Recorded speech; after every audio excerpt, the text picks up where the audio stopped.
You were told to leave. So what are you still doing in town, old man? I'm here with my family, making memories.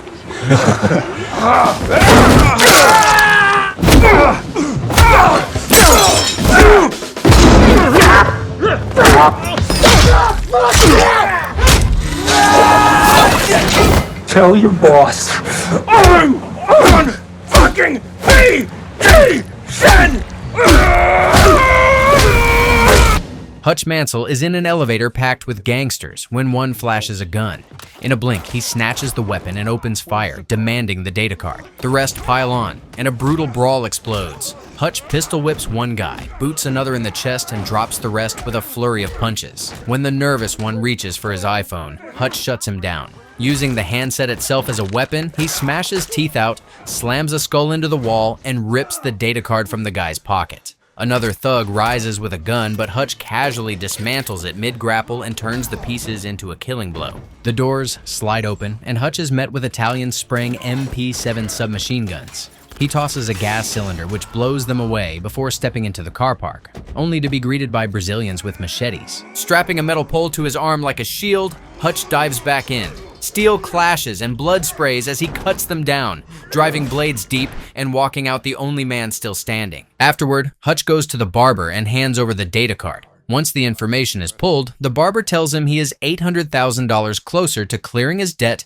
and calmly lays out the next job waiting for him. When Hutch says he can't take it, the barber reminds him that they stepped in and paid off his debt to the Russians after Hutch burned their entire stack of cash, assuring him that at this pace, the obshok should be fully settled by spring. I'm trying to help you pay off a debt. One, we very graciously paid on your behalf when you burnt all the Russians' stack of money. Hutch hesitates, admitting that the work is pulling him further from his family, that he is rarely home, missing dinners, and carrying a guilt that is starting to weigh on him.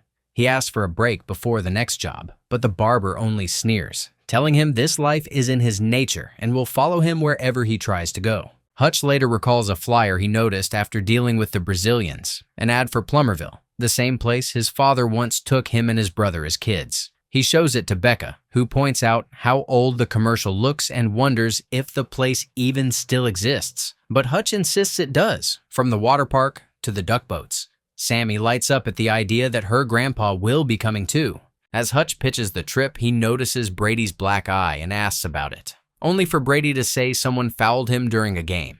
Hutch admits that his father only ever took them on one vacation, the trip to Plumberville, and says he wants to make more happy memories now, something to hold on to for the harder times ahead.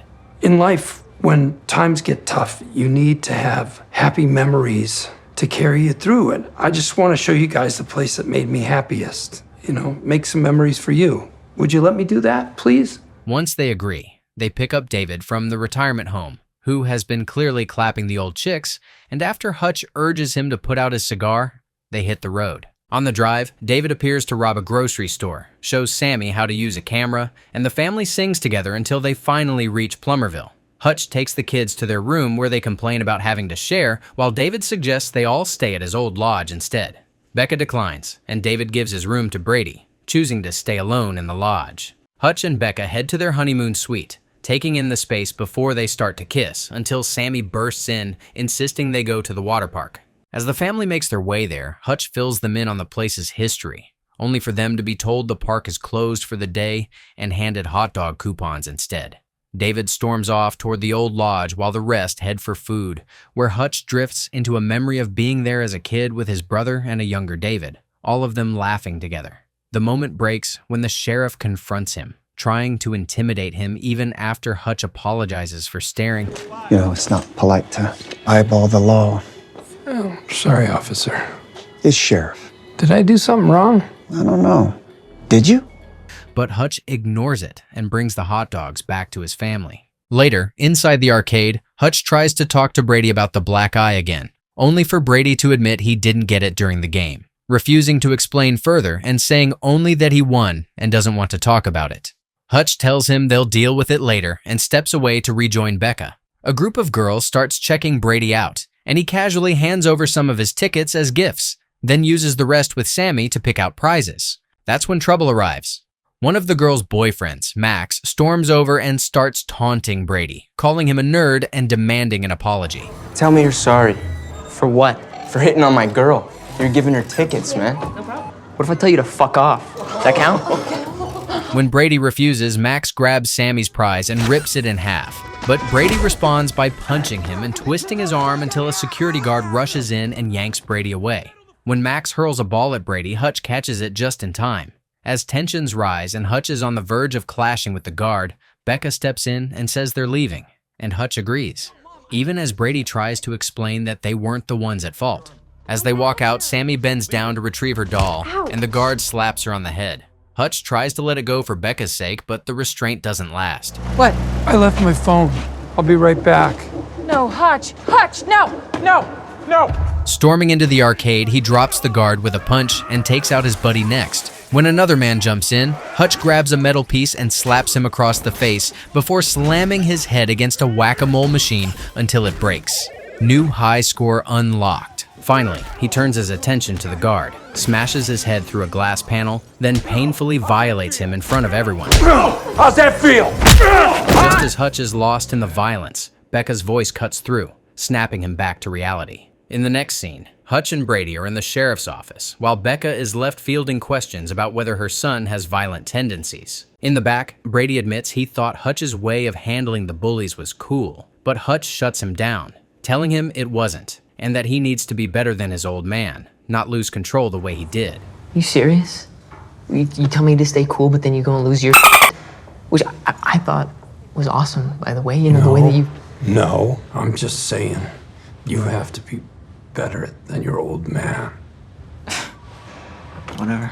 Just then, the sheriff steps in and leads Hutch to his office, where a man is waiting. The man introduces himself as Wyatt Martin, a wealthy businessman who reveals that the boy Brady punched at the arcade is his son. Hutch calmly explains that he only snapped because one of the guards smacked his daughter, then asks Wyatt what he would have done in his place. But you should watch the security cam footage because one of those guys smacked my daughter and I lost it. What would you have done? The man doesn't answer and only tells Hutch to leave. But on his way out, the sheriff quietly orders his men to prepare and eliminate Hutch. Didn't Wyatt say to leave him alone? I don't give a fuck what Wyatt says. Get rid of him. Meanwhile, as soon as the family gets back, Becca unloads on Hutch for bringing that other side of himself on the trip with them. She tells him he is the reason Brady is already showing aggression, that Brady has been watching him closely and learning from what he sees. Hutch apologizes, but Becca presses him about the black bag he has been carrying around and deliberately keeping from her. Hutch tries to explain that he's only trying to keep the promise he made to her, but she doesn't accept it and moves to open the bag herself. Inside, she finds a bottle of wine from Puglia, the place they met, from the year they were there. Becca apologizes, and Hutch explains he ordered it on eBay, that it took 6 weeks to arrive. It clicks for her that Hutch has been planning this trip that long. She later admits that from the first moment she met him, she knew he was dangerous.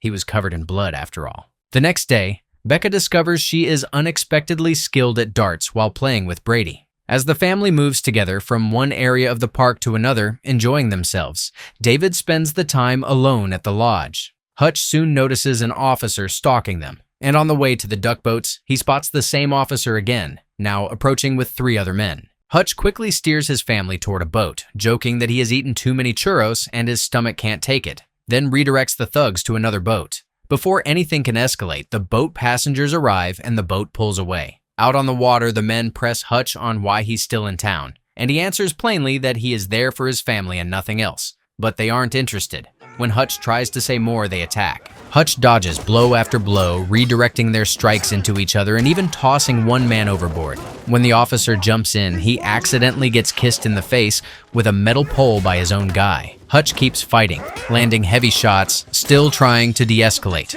But the officer isn't listening. He pulls a blade and slices off Hutch's pinky, sending it splashing into the lake. Hutch reaches for it, only to watch a fish swim up and grab its snack. Before he can react, another punch sends him crashing into the water. On the boat, the men argue over how a random family man is giving them this much trouble. You're gonna pay us a lot more fucking money now, Dan.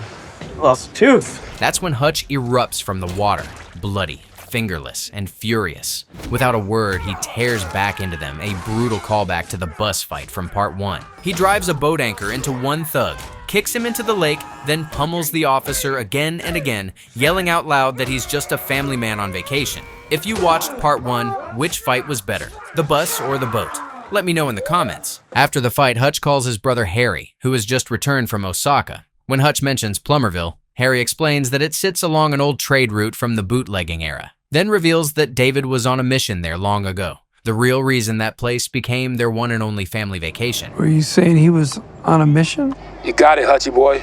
Oh, yeah. He adds that the police in Plumberville are tied in with a larger syndicate and would have no interest in someone like Hutch lingering around. At the same time, the sheriff stands with Wyatt inside a warehouse, overseeing a shipment that includes stacks of cash and a biological weapon intended for someone named Lendina. Wyatt makes a point of reminding the sheriff who is in charge before walking out. Meanwhile, Becca returns with the kids and quickly realizes Hutch isn't there. When Sammy notices a wolf dog nearby and wonders about it, Becca explains that animals like that need to be shown the world is safe. Back in the warehouse, the sheriff gets a call from one of his officers who tells him Hutch took all of them down by himself and left him behind with broken teeth, adding that Hutch clearly isn't just some random tourist. Elsewhere, Hutch contacts the barber and asks about Plumberville, and the barber explains it's far more than a quiet vacation town, describing it as a hidden pipeline for drugs, weapons, viruses, and every kind of poison imaginable, with shipments coming down from Canada and disappearing into the system.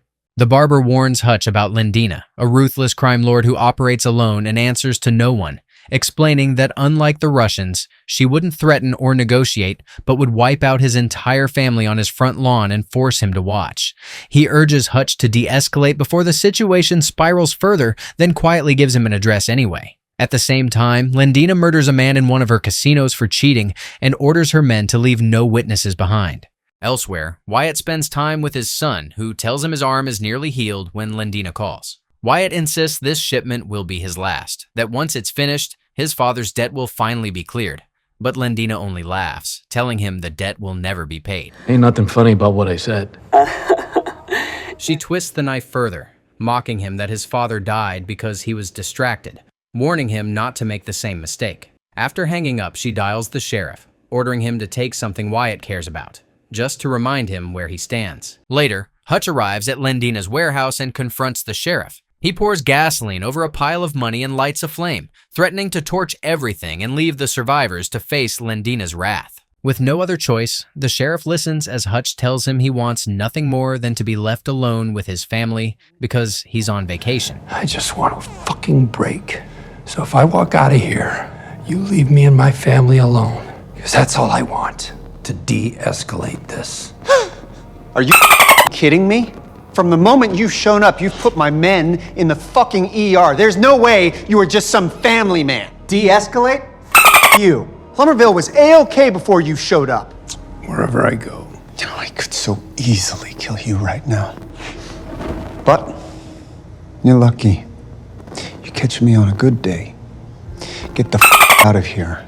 Reluctantly, the sheriff agrees and promises to back off. As Hutch turns to leave, the bully from the arcade, Max, suddenly stumbles out of a black van. Hutch notices him but walks away. Outside, Hutch drives off but quickly changes his mind. He returns to free Max, cutting through the thugs in a ruthless assault. In the chaos, one man slams Hutch onto a table and fires up a circular saw, trying to drive it into his skull. But Hutch pulls an Uno reverse, killing the man with his own weapon. He frees Max, sets the warehouse on fire, and drives away as the building explodes, sending dollar bills raining from the sky. At this point, I'm convinced the fire department has Hutch on speed dial. When Lendina hears she has lost everything, the cash, the chemicals, the bioweapons, and her men, she erupts in fury and vows revenge on Hutch. Does nobody play by the rules anymore? Jesus Christ. I don't know who the fuck you are, but you crossed a line, asshole. She then receives a call from the sheriff, who somehow survived the explosion. You might want to bring some others, all right? How many of your, soldiers can you bring with you? Because he's... Oh, shut the fuck up. I'm on my way. This guy's an idiot. Meanwhile, Hutch brings Max to a cabin where Becca, the kids, and David are waiting. Becca confronts him, reminding him of his promise to keep danger away from the family. Hutch admits she's right, that he can't control this, and maybe he should stay away. But Becca tells him that even with all his flaws, he's still a husband and father, and now it's on him to make things right. So go fix that. Following this, Hutch heads to Wyatt's office. Wyatt lashes out, asking why Hutch is still in town, but calms when Hutch explains he saved his son from Lendina. The two share a tense heart-to-heart. Wyatt is stunned when Hutch reveals he burned everything. You burned all of it? Yep. You burned the money. And whatever was in those chemical barrels, they exploded. You burned all of it? I saved your son. He warns that Lendina is known for erasing entire bloodlines for less. Wyatt then opens up about his own past. His father built the empire but got entangled with Lendina, and she killed him. Decades later, Wyatt is still paying for those mistakes. Lendina has run this town for 2 generations. I will not let my son be forced into this. So what would she do if she found out you burned her stash? You burned it. Okay, what would she do? He then shows Hutch his father's secret stash, weapons he had prepared to use against Lendina, but never got the chance. Deciding to work together, Hutch and Wyatt clear the water park of tourists and begin setting up defenses as Lendina and her army march toward town. That's when Harry suddenly shows up, telling Hutch he's here to help with his existential crisis. With David's support, the group rigs the park with traps and weapons, turning it into a fortress. Once ready, Harry heads back to the cabin to protect the rest of the family. In the car, after tracking Hutch's family to the cabin, Lendina sends a squad to wipe them out while she and the rest of her men head to the water park. When they arrive, the sheriff steps forward first, approaching Hutch and Wyatt, who are waiting. He tells them to surrender and walk with him quietly, promising he might spare them. What if we say no? All hell breaks loose. Yeah, we'll take that. Yeah. When they refuse, he warns that all hell will break loose and turns to leave, only for Lendina to order her men to shoot him dead. Gunfire erupts as Hutch and Wyatt scatter into the park. Wyatt detonates the explosives they rigged, while Hutch lures the enemy deeper into the traps. He mows down groups with his machine gun, then leads others into a chamber where he burns them alive with his favorite weapon of choice. A stray dog joins in the chaos, distracting one thug long enough for Hutch to finish him off. The rest are driven into more traps, shredded, and blown apart. In the crossfire, Wyatt takes a bullet to the leg but still manages to drop 2 more goons before crawling for cover. At one point, Hutch charges onto a water slide, triggering hidden spikes that impale a thug instantly. Pushing forward, he draws more enemies into an ambush where David waits with a heavy machine gun. David tears into them mercilessly, mowing them down until a goon with a grenade launcher fires and obliterates his position. Meanwhile, at the cabin, Harry arrives silently through the woods, eliminating Lendina's men one by one before stepping out to confront the rest. Drawing a katana, he faces the enemy captain. Steel clashes in a duel of speed and precision. The captain brags that he took the head of the last man who challenged him. Harry responds by slicing through his machete, and in one clean motion, splits the man's head in 2. Don't bring a machete to a fucking katana duel. That's principle number 1. At the cabin, one thug breaks inside. Brady quickly leaps onto his back and locks him in a chokehold. The man pleads for his life, and after a tense moment, Brady chooses to let him go. Back at the park, Hutch finally comes face to face with Lendina. She launches into a classic villain monologue, yapping about her power and demanding to know who sent him. Hutch answers for like the 11th time. He's just a family man on vacation. What I don't like is people who try to fuck up my peace of mind. But you know, I'm just like that. Lendina then orders her 2 female enforcers to take him down. Hutch fights back, dodging and countering. But with the power of feminism, they manage to subdue him. Lendina circles, taunting him about crossing the wrong bitch. Bored of her own speech, she orders her goons to finish him. Just as she's about to pull the trigger, a gunshot cracks. Wyatt puts a bullet through her head, then drops the other enforcer as she charges. But Lendina isn't finished. With her last strength, she hurls a knife into Wyatt's chest and turns to end Hutch herself. Before she can, a dart slams into her chest. She looks up to see Becca, who calmly introduces herself as Hutch's better half. Basically a PTA mom with DLC unlocked. Without hesitation, Becca fires a second dart straight into her eye. Bullseye achievement unlocked. With more goons closing in, David jolts awake and shouts for everyone to take cover. He triggers a series of explosions that rip through the water park, consuming everything in fire. Lendina is caught in the blast, smiling defiantly as she burns, while Hutch and Becca cling to each other in the water. The next scene cuts to an interrogation room. Hutch, Becca, and the stray dog sit across from two detectives. When asked who they are, they answer, We're married. Yeah, we're married. Moments later, one detective gets a phone call with someone shouting in his ear. A beat later, he hangs up and tells them they're free to go. Later, the family is back together, flipping through photos of their trip to Plumberville. They laugh at the chaos, joking about how they somehow made it back in one piece. Hutch soaks in the warmth of the room, finally letting himself believe they'll be okay. And for those of you still here, remember Max's girlfriend from the arcade, the one who checked out Brady? Yeah, she's his girl now, even though Brady and Max are supposed to be friends. I guess beating him in a fight right in front of her made things interesting. Let me know in the comments, which did you enjoy more, part 1 or part 2? And if you haven't seen part 1 yet, the first link in the description has you covered.